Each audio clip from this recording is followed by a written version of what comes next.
Welcome to Mormon Book Reviews, where an evangelical encounters the restoration. I'm your host, Steven Pynakker, and I'm very excited about this all-star panel to talk about the latest developments with the John Taylor revelation. But before we get there and before we get started, I just wanted to announce that I will be interviewing next week John G. Turner of the this book just coming out today from Yale University Press. And I've had some great conversations with John G. Turner, who actually is kind of has a similar background as me, evangelical background, Reformed background, and he is wrote the Brigham Young biography and also the Joseph Smith biography, which is coming out again today. And I got two copies, which means we're going to do a book drawing. All right. So go to email me at mormonbookreviews@gmail.com and put in the subject heading JS book giveaway. So Joseph Smith or JS book giveaway in the subject heading. Leave your name and your address, and we will do a book drawing in the next couple weeks for this book. So I'm very excited about interviewing John G. Turner. And also, if you want to email me any questions you might have for John, feel free to do that as well. Just make sure you put in the subject heading JS book giveaway. All right, here we are with some wonderful human beings that I call friends. I've known them all for years now, unbelievably. And I want to thank, first of all, Benjamin Shaffer, who had this inspired idea about doing an all-star panel discussion about this latest development. Benjamin Shaffer, the man who puts fun in Mormon fundamentalism, welcome to the program. Thank you for having me. After Christina, of course, was posting this news online, I thought, oh my goodness, we've got to talk to her about where this came from and what she knows. She's one of the best scholars on this. And Cheryl, of course, has been connected to a bunch of a lot of research, a lot of amazing stuff that she's put together on things like the book Secret Covenants. And I thought, okay, we need to get some people together and talk about why this matters. Of course, my perspective is just that, yes, I'm a historian, at least that's my bent, but I really wanted to focus on, I guess my perspective is coming at this as a believer in this revelation. It's been canonized in my church for a long, long time. The significance of this coming out in the mainstream LDS church as an actually recognized document, I thought that was an interesting moment. So That's great. And of course, Cristina Rosetti, but actually it's Gagliano is your Eliana. Gagliano. Gagliano. And you are now are in Quebec. She is a person who has a Pentecostal background in the Church of the Foursquare. Then she went and converted to Roman Catholicism. And then she found herself an Anglican priest that she married. So talk about living an interfaith life. Christina, and of course she's a Mormon scholar. Was kind of retired from Mormon scholarship, but had to unretire to break this story. Christina, welcome back to the program. Thanks so much. Awesome. So how are things up in Canada? It's good. I have not actually seen a single Mormon since moving. But how do you know? Well, to be fair, I am in one of the most secular places in the world, so Quebec is unique. There are many LDS people broadly in Canada. Quebec is just its own thing. But when I retired from Mormon Studies, I didn't think that meant like never seeing a Mormon again. Wow, that's interesting. Yeah, By the way, I served my mission in Quebec. It's very not LDS, right? It was a difficult mission. I can only imagine. And then, of course, we have Cheryl Bruno, who's been doing some great work with the Journal of Mormon Polygamy, and I actually had a great successful conference just a couple months ago for the journal. Cheryl, she's a good friend and really one of the most important scholars out there in the Mormon studies field. Welcome to the program. You are bright and early in California. How are you doing today? Thank you, Steve. It's not that early. It's 8:30, which Okay, is fine. that's good. So I'm feeling bright-eyed. But our Journal of Mormon Polygamy just had a brand new article hit. So if you want to go over to journalmormonpolygamy.org, you can see our new article. It's Marianne Clements talking about Madison Scott. Yes, I saw that, and that's fantastic. Marianne is a wonderful person. I'd love to have her on the program soon as well. Okay, so let's get started. Okay, so this weekend, Christina, you can't give too many details, but just tell us a little bit about um, why this is important and how it is that you're the one that basically broke this story. How it is that I think that was just by chance. I mean, this has been in the works for a long time. This wasn't just like an on the whim, someone posted it on the internet at CHL. Like that's, of course, not how the church historian's office works, or most things in Mormonism. But for a very long time, I've inquired about this document. I mean, myself and Brian Buchanan are currently publishing Joseph Musser's diaries through Signature. And so we have long had an interest in fundamentalist historical documents, especially because there is a long history of not having a lot of access to those documents.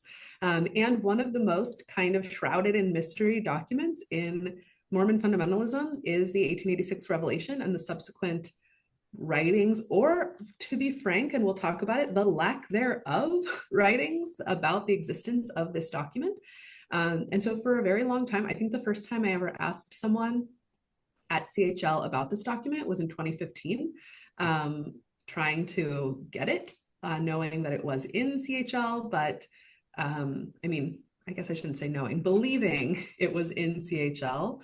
And so just by, the long process of digitizing it and putting it up was underway. And Saturday, I woke up to a text with the link saying, here it is. And I asked if I could uh, talk about it, and not really knowing, kind of just being in shock and also not really knowing how to talk about it. I just posted it on Facebook. Okay, fantastic. And it's funny because I get random emails and texts from people, and it's just amazing the information that gets out there. Christina, why don't you talk a little bit about um, this document? Why is this? Give a little background on this John Taylor revelation. And also, for those of you, I want to recommend that you do watch the interview on Mormon Stories with Brian Buchanan. There Yes. was a live stream, which was really good. It's like 4+ hours long. And I was actually in communication with John DeLynn during the episode, and it was a really fantastic thing. Christina, talk a little bit about the importance of this document and why you thought this was in, and what is CHL? Also, just it's an acronym. Just let the audience know what that means as well. That's the Church History Library. At what there has had different names at different points. I do want to note, just from the get-go, that a lot of people kind of comment that the church historian's office, the church history library, like hides things. I do want to note that the church history library, is a world-class archive. It is incredible, and they do have restrictions on certain documents, which, to be fair, I think most people would agree with the restrictions that are in place. Things like medical records, adoption records, things like that. Now, there can be question about should all temple records be confidential, things like that. But it is a world-class archive with world-class archivists. And it is one of the most open archives that exists for a religious tradition. And that we can thank Leonard Arrington, former church historian, for that. And a lot of the elder Stephen Snow, who was the church historian for a while. Yeah, the LDS Church History Archive. I mean, and it's available online for anyone. Anyone can go and look up historical documents in the catalog. So I just want to note that for people who kind of have maybe a pre-existing idea of the LDS Church Archive being kind of this lock and key thing. But Now, Now, an important point though is this document wasn't actually in the Church History Library before it was the Church History Library, or was it 10, 20, 30 years ago, right? This document's well over 100 years old. So, yes, but I mean, it was in the library. It wasn't on the catalog necessarily, like the public catalog. But I mean, but this is also part of the big question of when does the LDS Church get it? And we'll talk about that, of like when they actually get a physical copy of it, when they have like of the original, when they have previous copies of it, who gets the copy, etc. But really kind of, and Ben, of course, jump in, since this is a document that matters more to you than certainly it does to me, as a sure. Roman. But the long and the kind of short version is that the third president of the LDS Church, John Taylor, is in hiding. And John Taylor is a ride or die true believer in the principle of plural marriage. I mean, he's willing to die for the cause of this. And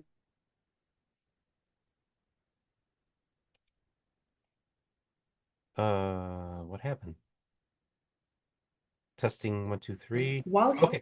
Okay, just real quick that there. basically just Okay, we lost you just for a second there. I think it's on my end, but we're okay. So just continue. Just start back up with your answer that you were giving. Go through there. so the kind of base story of what we know from contemporary evidence, and that's also an important thing, but we'll get to. From the contemporary evidence, what we know is John Taylor is in hiding. John Taylor, third president of the church, willing to die for it, ride or die true believer in the principle.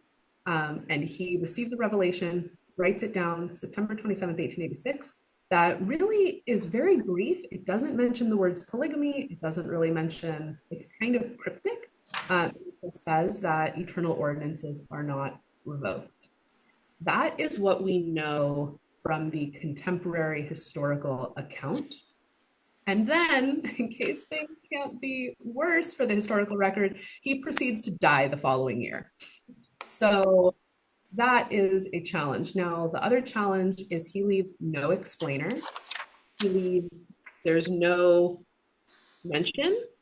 There's no mention in really most people's diaries. No one talks about this. A month after the revelation, he does marry a plural wife. So does John W. Woolley, who will become a character kind of later on. But there is no causal connection to the 1886 revelation.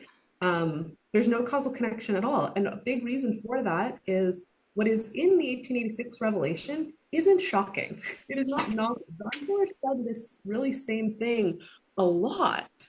From my perspective, what makes this document so significant is the kind of mythology, and I use that term not to say it's fake, but the kind of stories that emerge about the document later. Because really all we know from September 27, 1886, John Taylor writes this down, it gets kind of tucked away, and that's it.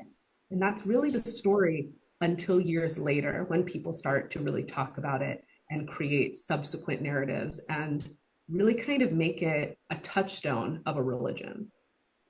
Fantastic. Benjamin, I had it on speaker view, but you held something up to the screen a minute ago. Yeah, I was just thinking about the context, right? Is that there were wanted posters out. Yeah, Right? exactly. John Taylor, of course, is in hiding. She was mentioning that, and it was a very difficult time. So, of course, there were the documentary record at the time was fraught with this problem that John Taylor's on the run and essentially did die trying to defend plural marriage, right? He was on the run. He actually dies of pneumonia, but why does he have pneumonia? Because he's running from house to house, avoiding federal marshals and things. Yeah. So real quick, I just wanted to show this to the audience here. This is the link that you would have received, and this is the description, Revelation about the New and Everlasting Covenant as written by John Taylor. And this is on the Church History Catalog. And this is how you can access it, folks. And I will have a link in the description so that you can also access this as well. And Cheryl, maybe talk about, you wanted to mention the importance of this being from the church historians library, and also maybe contrast that with something that maybe came out from the first presidency or like that as well. Well, first of all, let me just jump on what Cristina was saying about the revelation not being very much different than other things that John Taylor had been saying all along about plural marriage, because all his life he was very defensive of plural marriage. However, this document, doesn't it, Benjamin, correct me if I'm wrong, say, "Thus saith the Lord." It's a "Thus saith the Lord" document, Right. which is in Mormon parlance very important, because that means it's a revelation coming from the Lord and not just, John Taylor himself defending polygamy. So that's what makes the revelation really very important to know if it's a real, something real from John Taylor or not. Because of course the difference would be if John Taylor says something, people will take that seriously because he's the president of the church. But if God is saying something, well, then that to a believer is a much higher standard. John Taylor might be great and all, but he's not God. But if God is saying something, then that puts it on the same par as the Bible, the Book of Mormon, anything else with absolute authority. Really having this original piece of paper that we know John Taylor wrote with his own hand, And he says, "This is what God told me." Can you imagine if we could find like the original autograph of the epistles of Paul, or Hezekiah, "The burden of the Lord came upon me," and this is like literally the clay tablet he wrote down right after Ezekiel saw God, or something like that. That's kind of what I feel like we have here for a believer. It's kind of a big deal. We can know with absolute certainty this is the oldest possible copy of a document that we believe is actually dictated directly from heaven.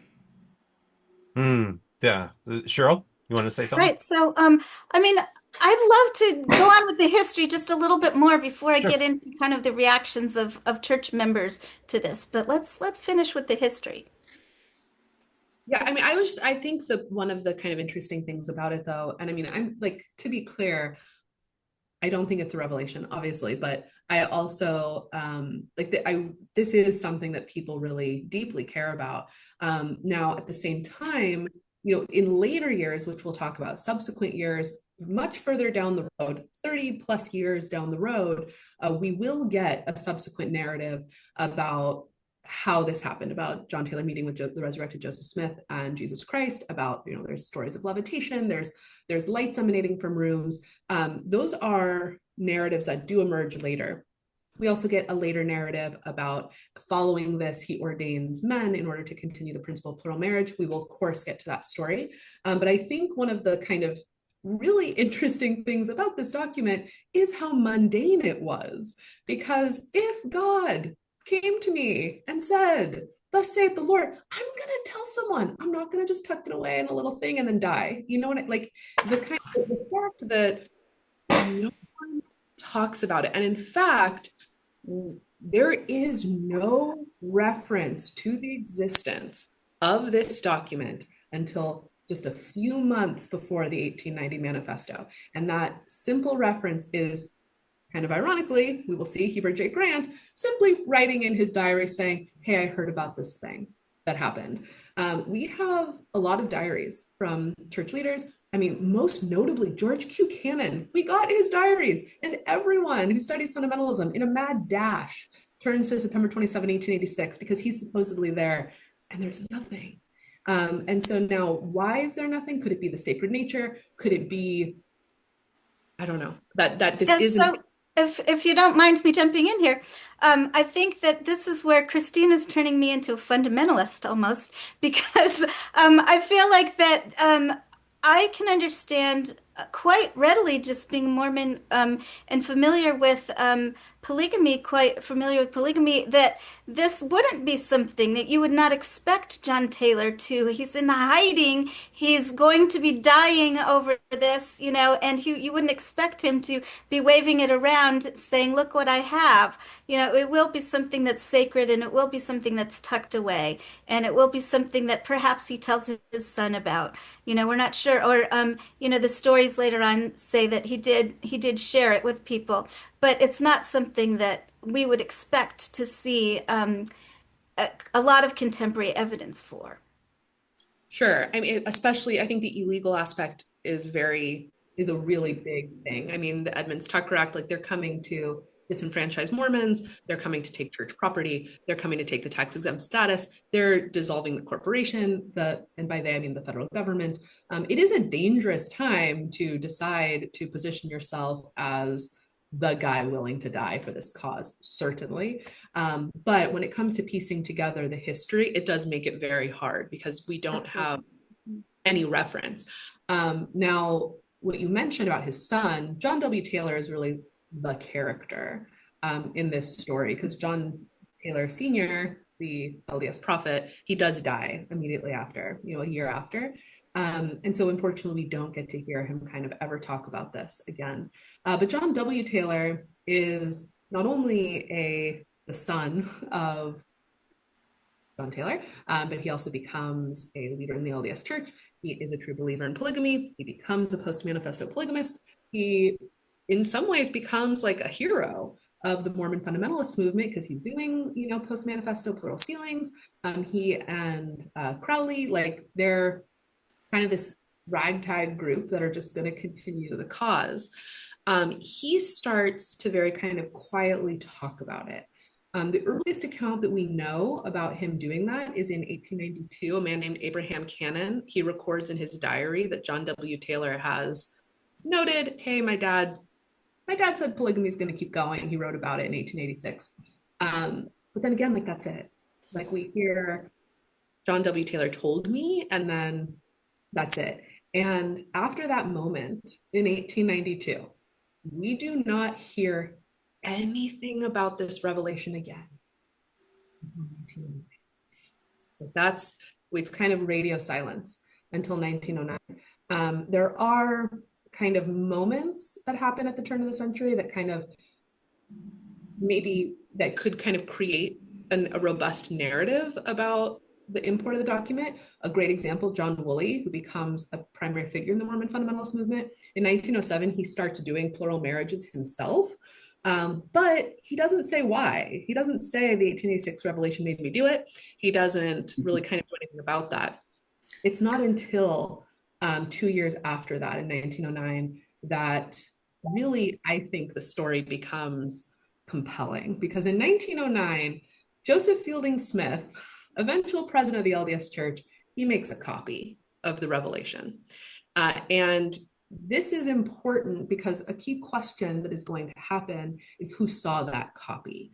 And we don't really know for sure. We don't know all of who has seen the copy, but Joseph Fielding Smith does note that he made it for the church historian's office.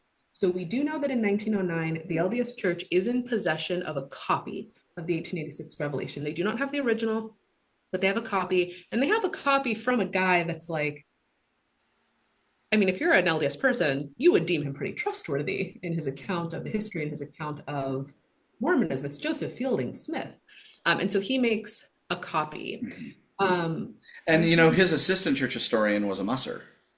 Yes. And so around here. So in 1909, he makes a copy. And then again, it disappears until kind of the big moment is in 1911. John W. Taylor is marrying people polygamously. And this is 1911. So this is after 1890, the first manifesto. This is also after 1904, the second manifesto. And John W. Taylor is still just going strong with his belief. What a rascal. Yeah, just keep going. I mean, but like, also, your dad's John Taylor. Like, of course you're going to be this person. And so finally in 1911, the LDS Church is like, hey, man, you're embarrassing. And the embarrassment is something that I think is an interesting part of this story. And they call him into a disciplinary hearing. And what does John Taylor bring? John W. Taylor? But he brings he brings up the revelation. This is an important moment because this is a disciplinary hearing with the quorum of the 12. And so we know for a fact that at that moment, Heber J. Grant would have seen it, Anthony Ivins would have seen it, many people would have seen or at least known that this is happening. So John Taylor, he actually brings in the actual original revelation to the quorum of the 12? I think he brings his copy of it. Okay. And I thought it was the original, but yeah, I was under the impression it was the original. the same piece of paper we just got released by the church, I thought, but I'm not fully sure if it was the original or if it was a copy, because the Frank Taylor is the one that Nellie brings to the church historian's office. Of course, he has passed away by that time, but he does bring a copy and says, this is from I mean, also John W. Taylor is a trustworthy figure in the eyes of the LDS Church. I mean, he is in a leadership position. When he's eventually excommunicated, his brother finds... He's one of the 12 apostles. I mean, that is the leadership position. Yeah. Yes, I mean, he is... Yeah, he's a general authority. he's not no one. But he is excommunicated ultimately in 1911. And this is kind of the moment when, for sure, people have seen the document, people have known that it exists. And so now, kind of, when we talk about later moments of the LDS Church saying, this is a pretended revelation, this never happened, this whatever, especially Heber J. Grant. Heber J. Grant has seen it. He's definitely seen it. In fact, may I read a little portion of the minutes there? The minutes of the meeting, February 22nd, 1911 at 10 a.m.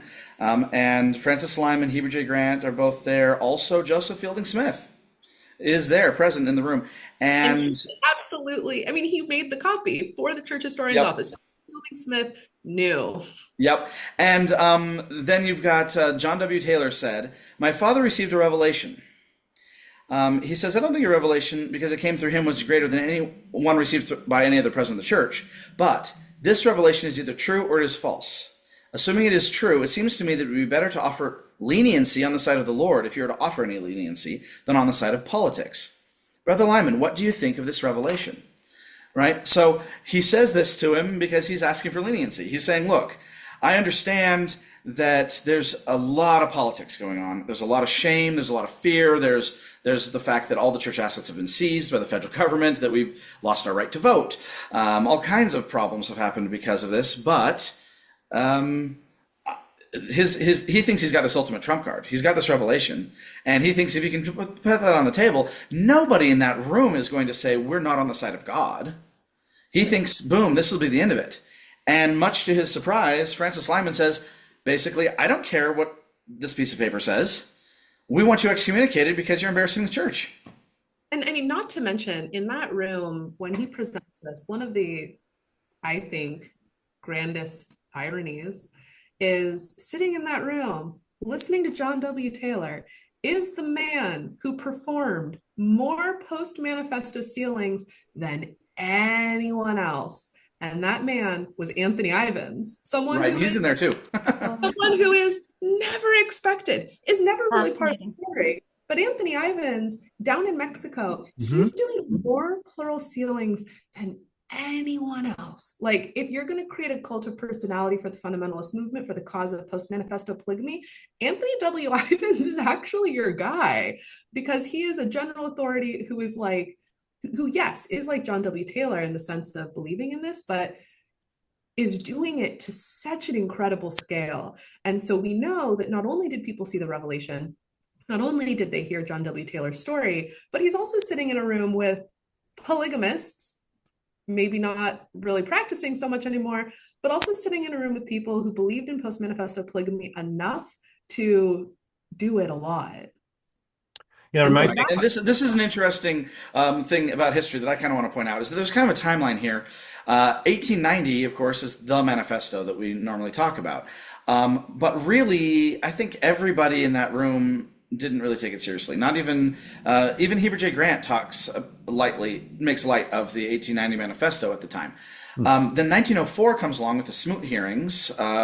Reed Smoot becomes a senator. There's all these hearings in the U.S. Senate about whether or not, can you be an American and be a Mormon? Is that allowed? You know, all of that sort of thing. So they come out with a second manifesto. But interestingly enough, the second manifesto still doesn't mean that they're punishing anybody for being a polygamist. They're only saying that they may start excommunicating people for officiating, for being a sealer who performs the marriages. Those who are having it performed for them are still in good standing. And they still don't excommunicate anybody until 1911, and this becomes kind of like, this is the major case. And they decide to make it about John W. Taylor. He becomes the first person that they're going to start excommunicating, the apostles, the sealers, whoever it is who's actually performing these things. And I think it's also important to note that when people, of course, today think of LDS sealings, they're imagining temple sealings. Like, they're imagining you go to the temple and you take the picture in front and everyone claps when you come outside. And obviously, after 1904, no one is doing a big production for their plural marriage, like the anti-temple. Like, that's not what's happening. These are happening in homes. Some of my favorite records are plural sealings that happen in like people's cars. There's at least one record of one happening in a freezer. Like, these are they're clandestine. They're not out in public in any kind of substantive way. And when you look at the records, at least like with Joseph Musser, who's someone I'm familiar with more than kind of other figures, in his diaries, he's using not the real names of his wives all the time, because you can go to jail. Like it's illegal. And so of course it's going to be that way. But the other kind of big difference between modern LDS sealings and sealings of plural marriages in the post-manifesto period is you don't have to be a temple sealer to do them. Stake presidents do them, patriarchs do them. Many people have the keys to do them. The kind of main guy, Judson Tolman, he's a patriarch in the church. If you've had a patriarchal blessing, that same guy technically had the authority to seal families. And by sealing families, they could have been polygamous. So you have your stake patriarch out in his Volkswagen Bug doing plural sealings. Like that's what polygamy looked like. You know, oddly enough, though, they very rarely go after those guys because they're being more private. The shame factor here is massive. If you're private enough, it gets overlooked. But if it's too public, that's when you get in trouble. Like John W. Taylor was very public about this, very vocal, and one of the 12 apostles. Anthony Ivins, very public, one of the 12 apostles. But then also John Woolley. John Woolley, you're talking about people doing these in lots of random places. John Woolley is doing a bunch of sealings in the Salt Lake Temple. That's why he gets their attention. If he was doing it in someone's living room, they're going to leave him alone, probably. But he's like saying, hey, everybody, come to the Salt Lake Temple, and I will officiate your plural marriages right here. And it's that publicity that creates a lot more of the, I think, heartburn, for these people like Francis Lyman and Heber J. Grant at the time, because then it's getting published in things like the Salt Lake Tribune saying, look at all of these general authorities that are taking new plural wives or performing these marriages. Yeah, and John Woolley is a kind of significant figure here who we'll talk about when we talk about how this becomes a fundamentalist moment. But John Woolley, is taking is taking a plural wife around the time John Taylor is, after the revelation happens. His son becomes like the guy, like the mover and shaker who really develops the Mormon fundamentalist movement, Lawrence C. Woolley. But John Woolley, he is a true believer, doing plural marriages, becomes a significant figure in the Mormon fundamentalist movement.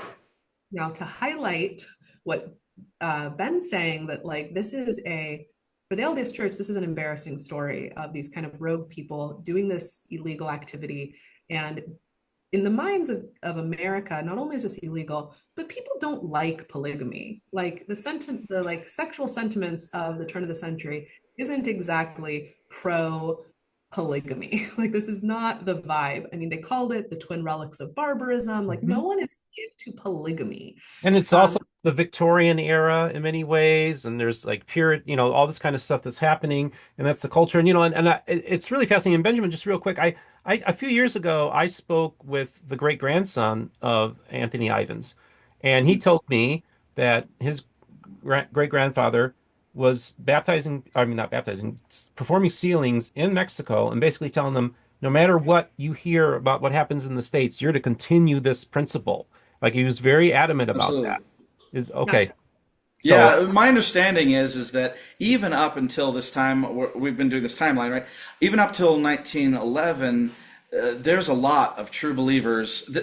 This really hasn't split yet. I guess the point is that we're building up on a timeline, and it's important to understand that by 1911, Mormon fundamentalism and mainstream Mormonism are the same church. There are sort of different factions within the church that are really vying for what they want the future of the church to look like. But they aren't really separate movements yet. They aren't really separate organizations yet. Yeah, and I think it's important to talk about that evolution. Oh, Cristina? I was just going to say, and that doesn't change until like 1921, when we start to see this kind of alternate history being formed. Now, a real kind of split doesn't happen until the 30s in terms of like a hard line in the sand. The LDS Church doesn't have the keys anymore. But 1921 is really where we first start to see a distinct historical narrative emerge around the 1886 revelation that is counter to an LDS narrative about what this document is. It's where a lot of the lore comes from about this document. It's where the excitement comes from. And it's where a highly persecuted religious minority in the LDS Church finds itself in a story about this document. And that's what Lawrence C. Woolley, who in 1921, he starts to promote the document. He starts to widely talk about it. A little before that, right before Woolley kind of really starts to talk about the document, we do see men who kind of become mover and shakers in the fundamentalist movement start to write about it in their diaries. Kind of really notably, Joseph Musser publishes a copy in what become like in his kind of writings. Another big one, Nathaniel Baldwin, who employs all the fundamentalists at his radio factory. He writes about it in his diary that he has kind of heard rumblings about this. And in 1921, Lawrence C. Woolley creates a narrative that he was there, that he was in the room, that he was in the house. He saw a light emanate. And Ben, you can go ahead and tell the rest of the story because I'm sure it's a story that matters. Sure. I mean, at least I've heard it lots of times, right? Okay, so basically the story goes, we do know that September 27th, 1886, when this document gets written down, that they're at John Woolley's home. Interestingly enough, this particular house has been moved from where it was originally in Centerville and is actually on display at This Is the Place monument right now. So you can see the house where the revelation was given. The story basically goes that we didn't talk about this at first, they're saying. We didn't talk about this very much for a couple decades because the whole point of this revelation was that we were supposed to keep it secret. We were supposed to keep our ordination secret and our work secret because the church was going one direction in trying to distance itself from plural marriage. And our special commission was to keep these principles alive, to continue performing ordinances that the church might abandon, things like that. And of course, you know, that goes beyond just polygamy, right? There's also things like the law of adoption. That's another form of sealing ordinance that patriarchs, for example, are doing at the time. So they've got this priesthood council that they claim was set up at the time. So what's the story? The story is that they're on the run, of course, from the U.S. Marshals. They go to John Woolley's home in Centerville so that hopefully the Marshals won't find them there. They have to keep a guard out, though, to make sure that none of these federal marshals will show up unannounced and arrest the church leaders. And so Lauren Woolley says that he had a job to keep watch that night. One of the typical things to do would be to either put your back or your feet to a bedroom door so that the door couldn't be opened without your knowledge.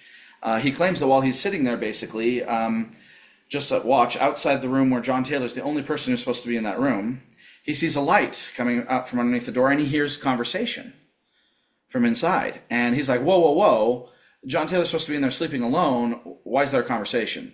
That I'm overhearing that there's people in there talking. I need to do something about this because I'm the guard. So the door is locked, as it's supposed to be. And he thinks, oh my gosh, they've gone in through the window. So he goes out the front door, around to the window of that bedroom, and he sees that the window's not open. And then he claims that he has this spiritual witness that in his panic of thinking, oh no, there's trouble, he's worried at first. And then he says, I felt the Spirit tell me, be at peace. This is okay, right? And so he goes back to the door and he can hear that there's 3 distinct voices in this room talking. And this goes on for a long time. And then 2 distinct voices talking without the third for a while longer. And he says, but he had this spiritual feeling that this was safe. This was okay. This wasn't the marshals arousing him at night and sneaking him out the window and arresting him or something. This was okay. And so in the morning, Lauren Woolley claims that John Taylor comes out of the room and he says, who was in there with you? To John Taylor. And John Taylor says, what do you know about it, Lauren? And he says, well, I heard these 3 voices and then I heard 2 voices and I couldn't really make out what you were saying, but I felt like you were safe, so I left it alone. And he said, that was the resurrected Christ, Jesus Christ, who came and brought the resurrected prophet Joseph Smith to give me a message. And we talked about the state of the saints and the future of the church. And then he said, but then I heard that one of the voices had departed. And he said, yes, the Lord given his message and departed. And then I spoke with Joseph Smith. And Joseph Smith talked with me about the future of the church and setting it in order and things like this. Now, he doesn't tell us exactly what the details of that conversation are, but he has this document now, the 1886 revelation that is this piece of paper that this whole panel's about. Lauren Woolley then claims that they have a meeting, or at least by meeting, I assume that means at least everybody gets together and they start talking about this manifestation that's occurred. Some accounts claim from Lauren Woolley that they talked about this for hours, like 8 hours, with almost everyone in the house, even if some people came and went, that they all talked about this. That John Taylor uses some really powerful covenant language about this, that he says he would never sign a manifesto getting rid of plural marriage, that he'd rather his right hand were severed, he would rather his tongue was torn out by its roots before he would speak such a blasphemy, or that before he'd sign such a document. Things like that. One interpretation of it that Cristina mentioned earlier was maybe levitation occurred, because it says he rose from the floor and said, I will never, does it mean he rose from the floor like he stood up from his chair? Or does it mean that he rose from the floor like he was levitating with power and glory? I think this is somewhat up to the individual interpretation of how they read this. But his account becomes very central to this whole Mormon fundamentalist narrative. Why? Because when you hear the story, when I heard the story even, you kind of get this idea that you're being inducted into this secret, this great secret that you're now a part of, that we are going to save the church, we're going to save the world, we're going to save the pure gospel of Jesus Christ by being part of this special secret. And it becomes, part of this legend becomes so palpable because the LDS Church is saying, this never happened.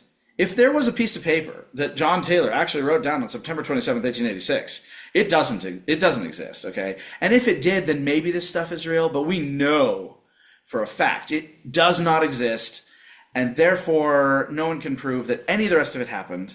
And so it almost becomes this thing. It's true, the existence of this document on the church history website right now from the Church History Library does not prove that any particular spiritual manifestation happened. You've got people like Cristina, of course, not even a believer in Mormonism. She doesn't believe any of the revelations of the Doctrine and Covenants are like revelations from God. But what they've done is I think unintentionally, but the church, by denying the existence of this document, created this legend around it, so that if you're one of the secret people who gets to know about this piece of paper, now you are one of the in-group who gets to know that Jesus was here and gets to be part of saving the world, because we're going to preserve all the ordinances. We're going to preserve all the doctrines. We're going to be true and faithful to this the way God is faithful to it. And that's kind of why the language takes on such meaning, because the Lord says, I, the Lord, do not change, and my covenants and my law do not. Right, that's what it actually says. It's only 12 short verses, and maybe we should read it. But the Lord basically says in this document that he's unchanging. And so we're like, wow, I can be part of some special group where we become firm and unchanging for the Lord, the way the Lord is firm and unchanging in his covenants and his promises. And then this contrast comes up because the church is saying this piece of paper doesn't exist. Cristina, go ahead and unmute and say something about that. Am I mute? Can you hear me? Yeah, there you are. You're not muted. Oh, you're gone. Now you are. Uh-oh. I think, Oh, no. yeah, there, you're good. You're good. Wait a minute. I was just saying, or that it's a forgery, because that is another argument that could be made, that the church didn't technically say it doesn't exist, but they could have been meaning it's a forgery. I think that they were leaning on the side of not existing, but that is an argument you could be made that by pretended revelation they meant forgery. Maybe this isn't real. And I mean, this is not. There is an argument to be made for that. I mean, Mark Hoffman existed. Like there is a precedent for creating fake Mormon documents. Sure. But at this point now, what would you say is the church? I mean, even the church and all historians, there is a consensus now. Well, yeah, I mean, I've always thought the 1886 revelation was real. That has always been my historical opinion, and I've written about it as though it was. What I do not think is real are Woolley's claim to subsequent ordinations. Now, that has been my position since forever. I've always thought the 1886 revelation was authentic in the hand of John Taylor, that he wrote it, he passed it on, his son knew about it. Woolley's later narrative that he subsequently ordained men to a priesthood council to continue the cause of plural marriage, I do not think that happened. Now, what I will say, and I don't think that happened because there is no contemporary evidence. We don't hear about that for 30 years. And then it just kind of happens. In general, I apologize in advance for people that might be bothered by this. In general, I do not think Lauren Woolley is a reliable narrator of his own experience in life or in history or of the historical record, just because he does have some pretty big stories about He who he does. is and about I his will life. admit that. Big stories. And in some ways that's great. I mean, he's a captivating storyteller. He creates the story of Mormon fundamentalism in a way that is compelling and interesting and gives people purpose. And he's like the right guy to be doing this. But he's also like not the right guy to be like convincing me that something happened in 1886 in terms of. And I just want to just say, just as a believer, um, we would kill for this documentation from the early first century church. Like we're saying, oh, well, this is 30 years later. Gospels weren't written from the time of Christ. The consensus is there was this Christ character, this Yeshua guy that was this apocalyptic preacher from Nazareth who was predicting the destruction of the temple. That's historically, we can verify that. But then 30, 40 years later, we get these other stories that, oh, and he was the son of God. And oh, he rose from the dead. So it's Sure. kind of like you can kind of look at it from a naturalistic thing where you have an established thing like the 1886 document. We have an established person like Jesus, a historically, verifiably a historical figure that even Bart Ehrman would admit to.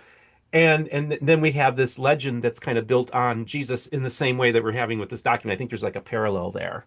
Yeah, I mean, I think my only kind of reasoning outside of that is that for how many people had a diary entry for September 27, 1886, none of them said anything happened on that day. So I think it's that we have documentation of that particular day in writing with nothing talked about. Now, again, good argument to be made that they're not going to be widely talking about being part of a secret priesthood council. Of course, that could be the case.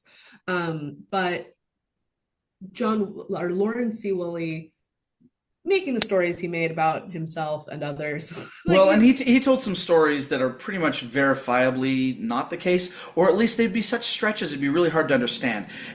For example, Lauren Woolley talks about Gandhi, right? Gandhi, who in India, Gandhi, right? And that they crossed paths, and that he was ordained to the Council of 50, and that he accepted Mormon fundamentalism. Well, Gandhi never writes about Mormon fundamentalism. Okay, we don't have any records in the in the archives in India about Gandhi corroborating this story of meeting Lawrence C. Woolley. Okay, so stuff like that, it gets a little bit weird. Now, me personally, I find that sort of story really fascinating, and I think that it has some useful principles. But do I think that if this meeting even occurred, that it meant the same thing to both of them? No, definitely did not mean the same thing to both of them. No, but no, now what I will say though, in defense of the Lauren C. Woolley story, is that in 2025, the 1886 revelation finally appears on the church catalog. If I was a Mormon fundamentalist, I would, in my mind, be like, well, the ordinations are next. They have those too. Because by concealing the record for so long, you have created a scenario in which what else do you have in there? So I do not think we're ever going to come up with ordinations. But the LDS Church has not created a climate in which it is. Yeah. I mean, it might. It might. I do want to note that kind of to with the Woolies, Ben has mentioned with like the church is like embarrassed of polygamy, and of course it is at this point with the Victorianness. When we think about Mormonism, everyone is related in the story. Yeah. And I mean, Ben has noted that Musser is an assistant church historian. I'm just Amos Milton Musser, Joseph Musser's dad, is a church historian. Like, people are all around. And what we will find, which is important, is in 1923, when J. Reuben Clark ends up penning a statement saying that polygamy is not it. J. Reuben Clark's not really involved in the LDS Church in any substantive way at that point yet. But what J. Reuben Clark is the nephew of John W. Woolley. And so when John W. Woolley is your uncle and your dad, also J. Reuben Clark, is a dyed-in-the-wool polygamist, and you want to be a government official and you're an attorney, now you're going to have some kind of reason to ensure the church is distant from the practice. So when we're talking about Mormon history, in a really real way, we're talking about a family history. We're talking about a history of families who are trying to figure out what it means to be modern, what it means to be American. We have people like, the Reed Smoot hearing, we have people going to government. J. Reuben Clark is in Washington, D.C. He's trying to be an attorney. His uncle is like now part of some rogue priesthood council, maybe. Like, what's going on there? And so we do see that this story of Mormon fundamentalism, yes, we see a split eventually from the fundamentalist history and the LDS history, but these histories are really intertwined, and they remain deeply intertwined up until Rulon Jeffs marries Hubie Brown's daughter. I mean, they remain a deeply intertwined reality. If you don't mind me jumping in just real quick, I'm going to sort of play off of what Benjamin was saying a little while ago about the the feelings that this revelation, now that the church has come out with a revelation and tacitly approved that it's, that it's a real revelation, the fundamentalists, of course, are going to have certain feelings about it, but also just dyed-in-the-wool Mormons also are having great feelings about this, because since the revelation says that plural marriage will never, that it will never disappear from the earth, that now some members of the church are wondering, is this the first step in the church bringing back polygamy? And it's a very serious question for many people. And one of the reasons it is because of the timing of this, putting this up on the church history site. And I don't know that the church even realizes the timing, where this year we had the church putting polygamy into the children's curriculum. There was a big brouhaha over that. And then we have Russell M. Nelson, who's the first prophet who has quoted in General Conference for many, many years 132. He actually mentioned verses from 132 when he was in his first press conference as a church president. And so we see some of these things coming together. And so people are starting to be concerned. Now, is the church moving in the direction, now that it's not against, in many places, it's not against the law to be a polygamist?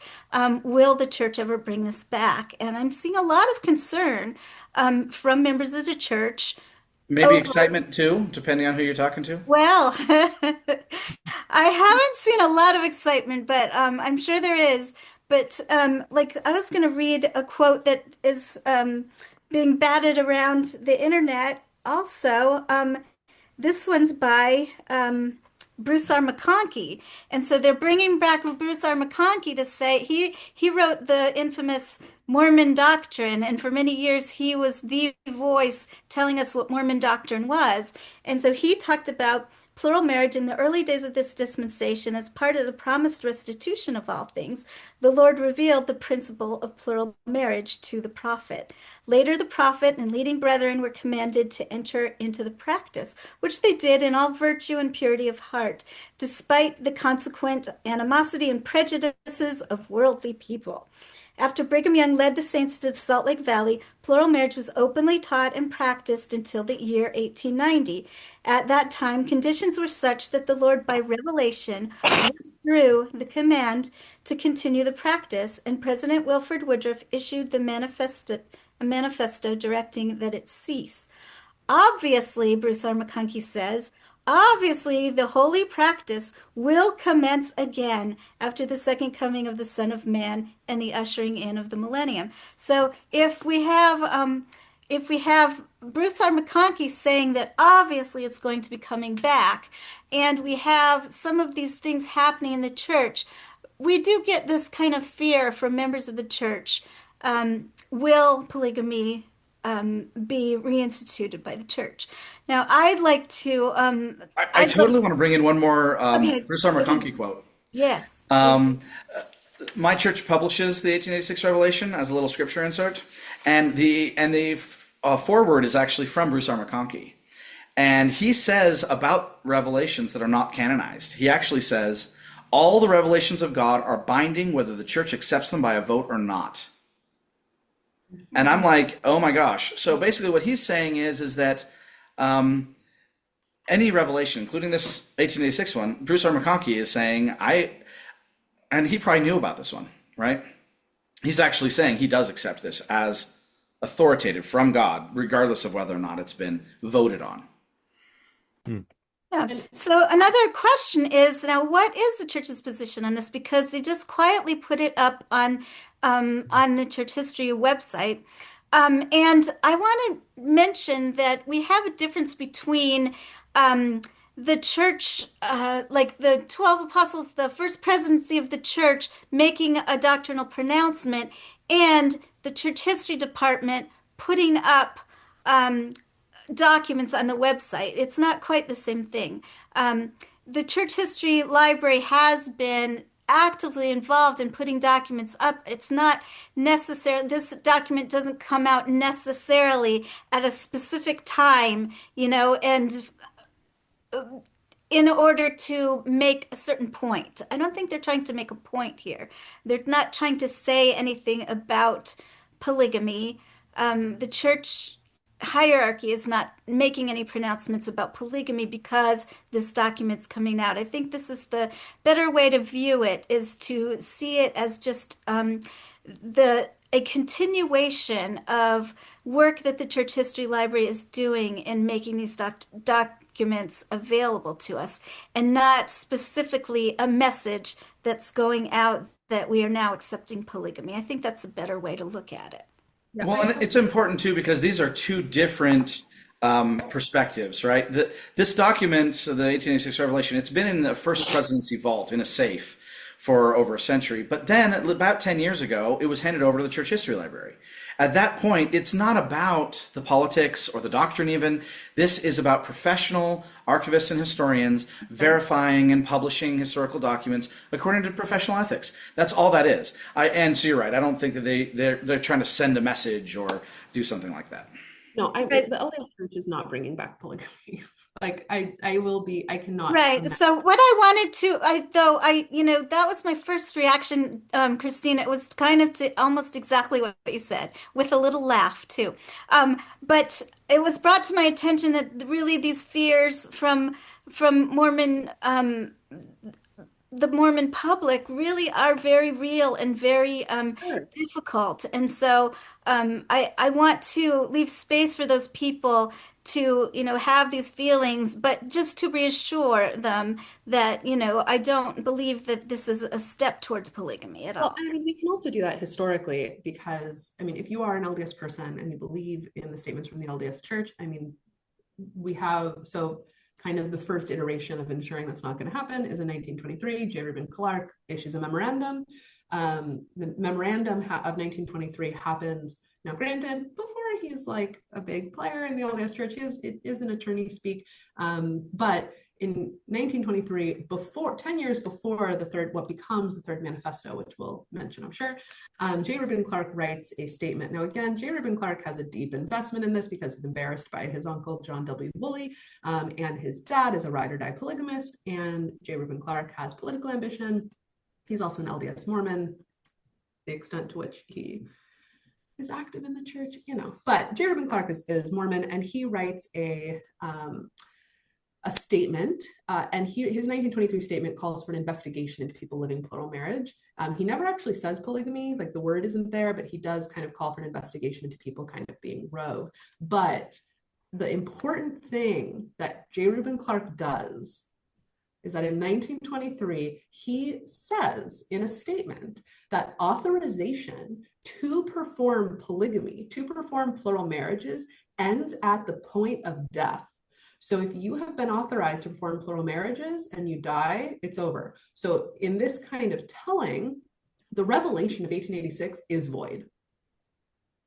According to how J. Reuben Clark writes this memorandum, according to how he understands priesthood keys to work, he says that the keys are gone to be able to do this. So this is very important doctrinally because we have this tension between when a prophet makes a pronouncement and our idea of continuing revelation. So, is continuing revelation, does that make the most recent prophet the one who has the last word on it?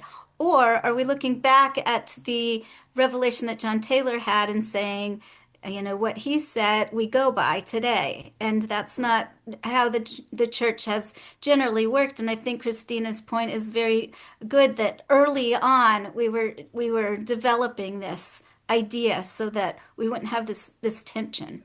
Chris, So in the mind of J. Reuben Clark, and assumably in the mind of the general authorities subsequently, especially in the 1930s, they are kind of public facing statements. Now, what they thought privately, I have no idea, obviously, but at least their public facing commentary is that the keys to perform plural marriages no longer exist on the earth. So that would therefore mean that unless Jesus and Joseph Smith appear to Russell Nelson, they're gone. Like, so the 1886 revelation, according to J. Reuben Clark and others, actually has no devotional or religious bearing on anyone. In 1923, J. Reuben Clark's memorandum makes that clear. So if there is any concern that this has kind of weight in terms of your religiosity as an LDS person, J. Reuben Clark's public statement at least can make you feel like it doesn't. Now, can you still be worried about that? Sure. Can you wonder if it's coming back? Sure. Is it an everlasting covenant? Emphasis on everlasting? Maybe. But it's hard, but it's also hard, I think, if you're saying that this is the safeguard, right? The safety net is the Third Manifesto and J. Reuben Clark's memo in the 20s, that these documents deny that there's any authority for plural marriages is the safeguard. Well, it's a pretty shoddy safeguard when there's no way the church is going to be trotting that out again when we know it's full of intentional falsehoods now. The existence of that piece of paper published by the church now means that, and that they had it already in their hands when they read this Third Manifesto in General Conference, that means that they were lying. It's hard to want to rely on a document that is so full of it's fraught with difficulty. I don't think that the church is likely to be trotting that out and saying, hey, look, we made this document. It's probably going to stay buried, as it generally has, in the First Presidency declarations and little old pamphlets from the 30s, right? Because we know that J. Reuben Clark was lying when he said that he'd never heard of any such revelation, that he did not believe any such revelation existed, when this week we just got a document from J. Reuben Clark, where he admits he does know about this document. He was looking into its provenance. He was verifying that this is real, and then only months later denying that anyone had ever shown him such a thing, right? Yeah. So it's kind of hard. How trustworthy is this First Presidency statement from 1933, the Third Manifesto, when it's fraught with intentional misstatements? Yeah, I mean, I think that is ultimately the story. Is that the same people who were in the room in 1911 and J. Reuben Clark, I mean, did J. Reuben Clark's uncle tell him the 1886 story? We don't know, but if you have an uncle that you think is your crazy uncle, you're probably going to ask him why he's doing the things he's doing. I don't know. We don't know for sure if John Woolley told J. Reuben Clark the 1886 story, but J. Reuben Clark himself, we do have the document now, the memo saying the provenance, how the LDS Church gets the 1886 revelation. He does this just a few months before or around the time, I don't think how early it was. Well, see, they publish it in the Deseret News, the Third Manifesto.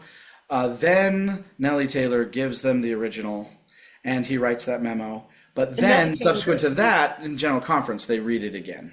And Nellie Taylor is one of the plural wives of John W. Taylor, for people listening who she finds it, hands it over to John's brother, Frank. Frank Taylor goes and hands it to the general authorities, turns it into the church, and then it is gone. But right. So the big story and the real thing that we need to grapple with or that many people are grappling with is the fact that the church hid it and the church lied about it and said that it wasn't a real revelation or real document even. And so what do we do with that? How do we excuse that kind of behavior? And I think that it's very commendable that our church is being so transparent because not only did they put the revelation out there, they put all the documentation that shows, this whole story and what happened and how it was hidden and all that kind of stuff. So we can look at it and we can grapple with that and try to decide what was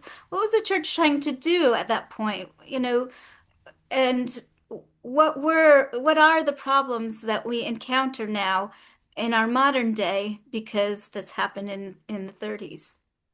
Hmm. Well, and I can see a lot of motives here.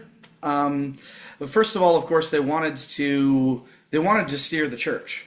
This is where the schism happens, right? The schism between fundamentalist Mormonism and mainstream Mormonism then really comes to fruition in the 30s. They start excommunicating people for practicing plural marriage, not just for officiating the ordinances at that time. And when they start to do that, of course, you've got all these people now outside the church who are still believers, and then they start becoming a separate church.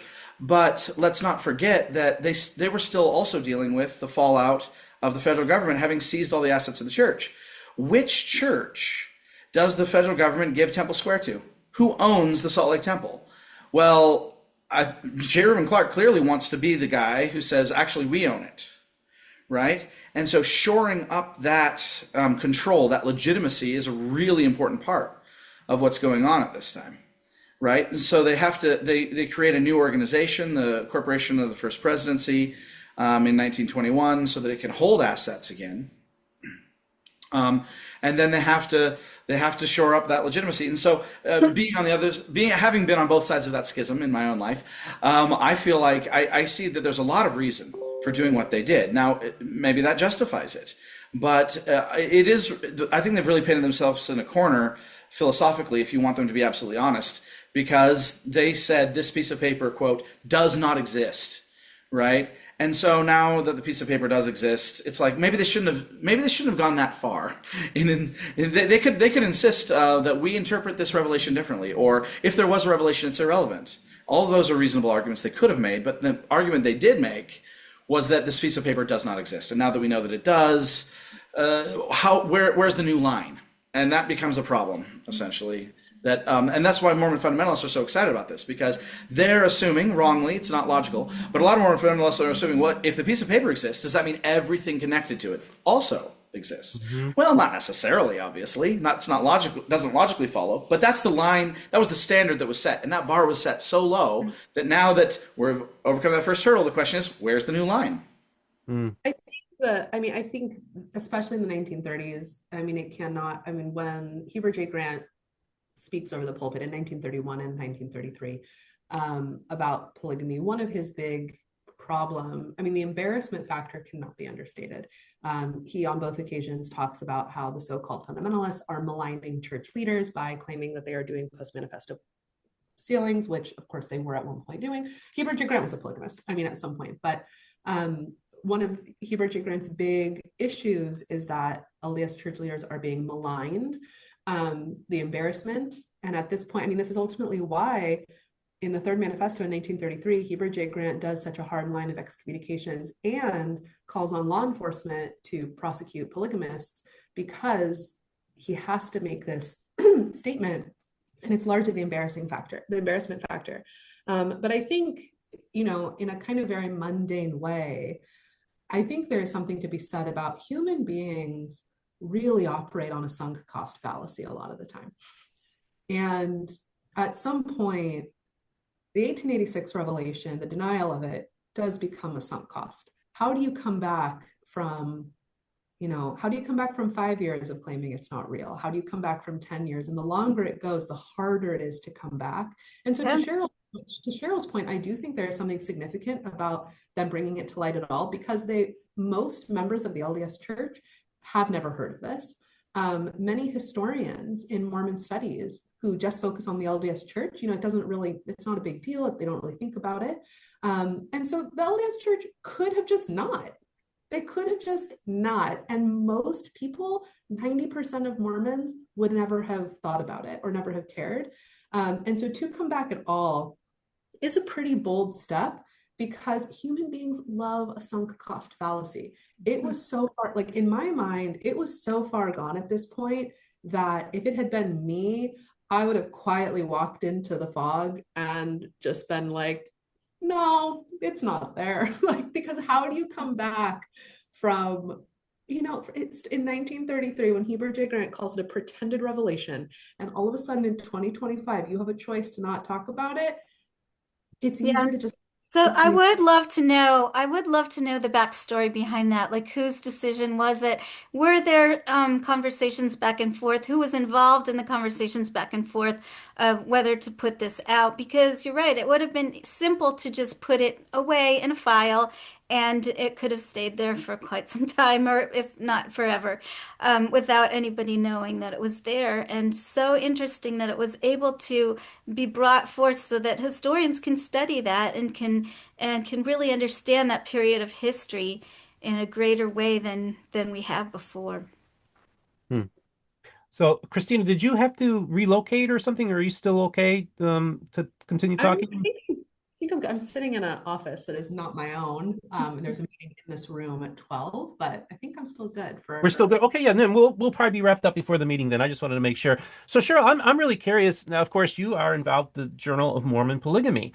And so I imagine you've got your wheels turning. Okay, how are we in as this journal are going to cover this? Have you reached out to other scholars to maybe talk about this and write a paper about it? What I know this is early Yes. days, but tell us what's going on. Actually, yes, actually, people are reaching out to us and letting us know that they would like to write about it. And we're very, very excited about this, that people are willing to publish in our journal. It's just barely getting started, and we're very excited to see what comes out of here with scholarship.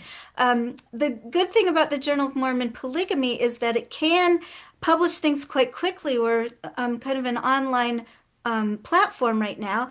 And so if scholars want to get things out quickly, they can publish with us. And so I think that's why people are reaching out to us to do it. If you submit to some of these other journals, it may take a year or longer before the papers will get out. So hopefully we'll see a lot of things coming out, a lot of research coming out, and we're very excited about that. Cheryl, if somebody wanted to reach out to you, what would be the best way for them to reach out to the journal?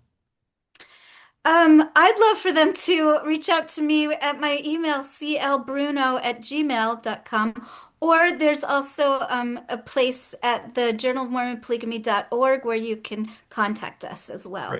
And we'll have links in the description to that. So this is very exciting. It must be just Benjamin, I just said as a fundamentalist, as a who you were born and raised in the covenant, you were a member of the Church of Jesus Christ of Latter-day Saints, and then you went on a journey where you went to all different branches of the restoration looking for um, the whole package of Mormonism, if you will, the original Mormonism, if you will.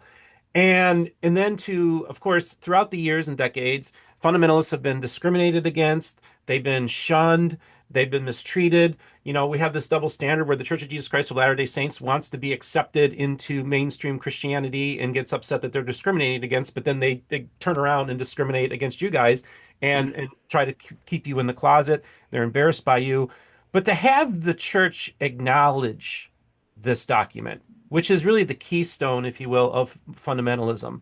How did that make you feel? I have to admit, when I first saw it, no offense, Christina, I first saw your post about an hour after you posted it. I thought to myself, well, that's not news. I mean, this has been canonized in my church for decades.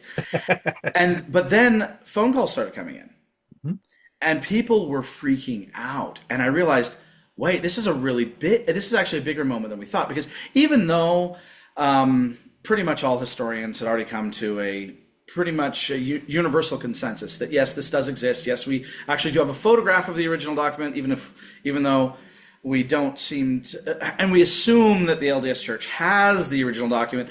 Everyone had accepted its existence. There's still something powerful about being gaslit, I guess. There was this gaslighting that was going on where we were saying for more than a century, this is our founding document. This is our Magna Carta. This is our Constitution. This is so important to us. And of course we know it's real. We say we know it's real, but there's always this niggling voice coming from the church. It doesn't exist. This was all made up. It's totally fake. There's no piece of paper. There is no document. That to finally have the church say, okay, yes, there is a document. is for a lot of Mormon fundamentalists, it's just like this huge, I didn't know I was holding my breath, but finally I can relax because finally even the John Taylor experts at the Church History Library are willing to admit that reality is real. The validation. It's The wonderful. validation is just came as like a wave of relief, I think, to most Mormon fundamentalists, because even if we knew the world was round, we'd had this niggling thing in the back of our mind for a long time where these flat earthers just keep screaming at us that we're wrong, and we know we're right, but it's such a relief to not have that voice anymore, trying to be in the background telling us that we're out of our minds when we know what real is. Oh, Christina, Christina, I think you have something to say about this. okay. It's okay. Nope, Try no sound. again. Try again. I was just gonna like along those lines, when I posted it, like, I've wanted to see this document Yeah. forever. As a historian who has no personal investment in this, who has no stake in this, and in my mind, when I opened it, when I first like clicked on it and saw Uh-huh. it, and of course, no one told, like, I didn't. The text just said, "Make sure you're sitting down," and then there it was. It wasn't. I didn't know. I didn't go in knowing what I was going to see on the screen. And then when I saw it, I was like, oh my gosh, it's like that. And I think one of the mistakes that the field of history generally, regardless of like whether it's Mormon history or anything, I think and Mormon studies is unique because so many people who do Mormon studies are Mormon or from a Mormon background.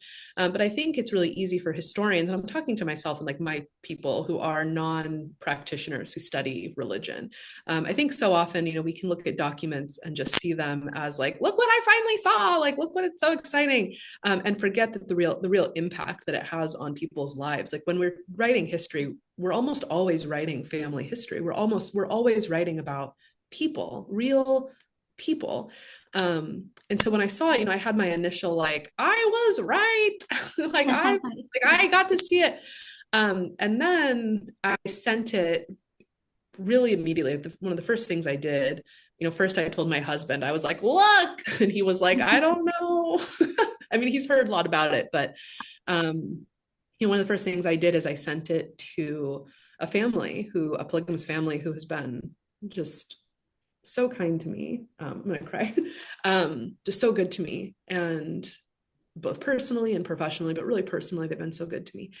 And just seeing the reaction of realizing that, for 100 years, people went to sleep every night believing they were crazy. People went to jail for this. People were willing to die for it. And I think that's when it really hit me of, yeah, it's a piece of history, and people are going to write articles about it. People are going to get to go on the news. People are going to get famous on the back of like talking about this document.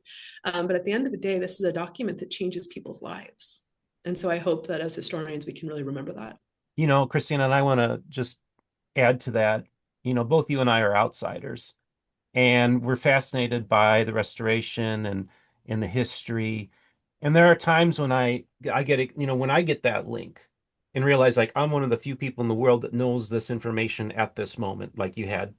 Um, there's this, I feel there is also a burden of realizing like, look, I'm not, I'm not a member, but I recognize the importance of this is going to have on the membership and on believers. And it's really easy to just kind of be look at the history and the documents and everything like that, but it does impact people's lives. That moment when I got the message about the Kirtland temples going to be has been sold, and at that moment when I was one of the few people on the planet that knew that, it was a truly humbling experience because this is going to change people's lives.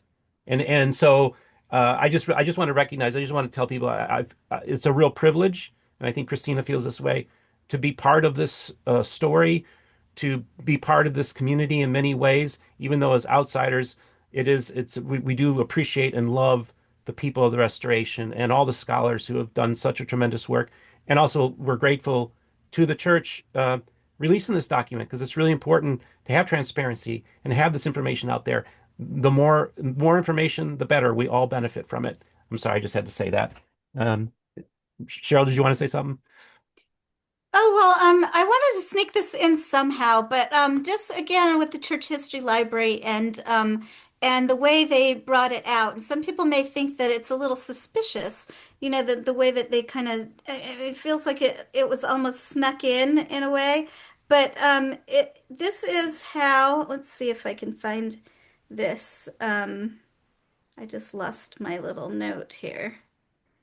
I don't know if okay. So, no, I can't find it. But Artis Parshall was saying on a post earlier that this is how that other documents that were very sensitive about the racial issue were brought out. I think that there was one that had to do with whether Joseph F. Smith knew about Elijah Abel's ordination and a document was brought out of that a few years ago, and it was done the same way. It was just put out online as this one was, and no big deal, and no announcement from the church or anything like that. And so we're left as historians to kind of make of it as we will. But I think that this is kind of we should see this as a good thing. It's not the church trying to affect what we feel about the documents. It's just the library, which Christina told us is a world-class library, bringing out documents so that we can analyze them, and we can look at them, and people of faith can learn from them. And I think that that's the best way to look at it, rather than try to say, oh, the church did this. It's just a library, a documents library, and they brought it out, and now we can see it. I love it. Anybody have any final words before we wrap this up? I suppose my final word, normally, if you don't mind, is just that as a believer, I love this revelation. I've loved it for years. To me, you're right, Christina, when she said, does this bring up something new, a new concept? Not really. But I do see this revelation as one of the most succinct places where God says, and he does say this throughout the Bible and plenty of other places, that he's unchanging. And to me, that's the primary message of the actual text of the Revelation itself isn't polygamy. Polygamy isn't mentioned directly in it. Only that God is trustworthy, that God is unchanging, that God is reliable. And to me, this has always been one of my favorite revelations, a foundational revelation of my faith, because it gives me confidence as a believer that I can have faith in God. He's not wishy-washy. God is not going to abandon me or forsake me or be inconsistent with me. And to Can me, we this have is one of the Benjamin most... read it? You said a Yeah, little. I'll just read it if you want. Yeah, it's very short. Let's do that. All right, it's very short. Here's what the document says. It says, "My son John, you have asked me concerning the new and everlasting covenant, how far it is binding upon my people. Thus saith the Lord, all commandments that I give must be obeyed by those calling themselves by my name, unless they are revoked by me or by my authority. And how can I revoke an everlasting covenant? For I, the Lord, am everlasting, and my everlasting covenants cannot be abrogated nor done away with, but they stand forever. Have I not given my word in great plainness on this subject? Yet have not great numbers of my people been negligent in the observance of my law and the keeping of my commandment. And yet I have borne with them these many years, and this because of their weakness, because of the perilous times. And further, it is more pleasing unto me that men should use their free agency in these matters. Nevertheless, I, the Lord, do not change, and my word and my covenants and my law do not. And as I have heretofore said by my servant Joseph, all those who would enter into my glory must and shall obey my law. And have I not commanded men that if they were Abraham's seed and would enter into my glory, they must do the works of Abraham? I have not revoked this law, nor will I, for it is everlasting. And those who will enter into my glory must obey the conditions thereof. Even so, amen." And again, it doesn't say anything about plural marriage directly, but it gives me confidence that the Lord can be relied upon in his covenants, right? Even if the new and everlasting covenant includes things like baptism. And he says that he'll bear with us. He bears with us in our perilous times. He bears with us in our weakness. But he doesn't change. We can always have confidence in him. So to me, this revelation is more than just a Magna Carta about polygamy. It's more than just a thing about saying that he's not going to change his temple covenants or he's not going to change our marriages. to me, it's also saying he's not going to change our baptism. He's not going to change salvation. When I enter a covenant relationship with God and God says that he wants to save me, for example, I feel like I'm saved. I can have confidence that in spite of my weakness, God is still there and God is constant.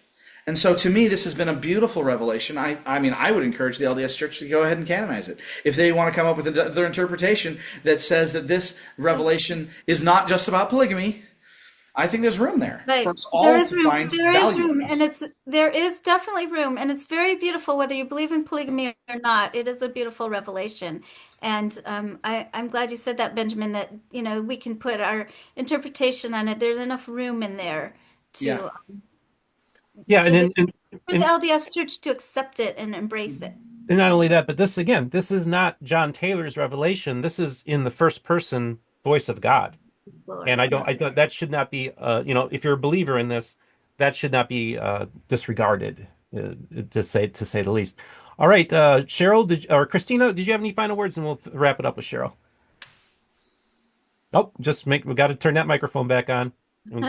There we go. Glad that we finally get to see it and that it's out there as part of the officially part of the historical record for so many people who believe in it and for so many people who've doubted it. I mean, I myself was told that I was too much. And that's a microcosm of what so many actual believers in it have felt. So I'm just grateful. And then Cheryl, final oh, word. I didn't jumped in and said my final piece, so I'm good. Okay, awesome. So, folks, I would love to hear your comments on this. Today is June 17th, 2025, and in a few hours we will be releasing this episode. And I would love to get your comments on this. For those of you who practice the principle, what do you think of this announcement or this reveal? For those of you who are members of the Church of Jesus Christ of Latter-day Saints, what are your thoughts about John Tyler and this revelation? And that the fact that it is written in the first person voice of God, given to you by a prophet in your church. What are your thoughts about that? What does this mean for 21st century Mormonism? Will this have an effect on it? Will polygamy come back? Many people say no, but I know many people that are members of the Church of Jesus Christ of Latter-day Saints who are anticipating the return of the practice of polygamy as well. And of course, there are those who would be horrified by this as well. And of course, from our point of view, it didn't go anywhere. I don't know what you're talking about. Well, Coming you guys, back, they didn't leave. well, basically, all you guys have been doing, Benjamin, is just following the prophet, right? All along. That's our point of view, yeah. So, well, either way, I'd love to hear your comments. I'm going to have links in the description to everything that we talked about today. For those of you who'd like to financially support the channel, there are links in there as well. And I want to thank those who are financially supporting us. Couldn't do it without you. And remember, the most important thing is this: all the voices of the restoration will be heard here on Mormon Book Reviews.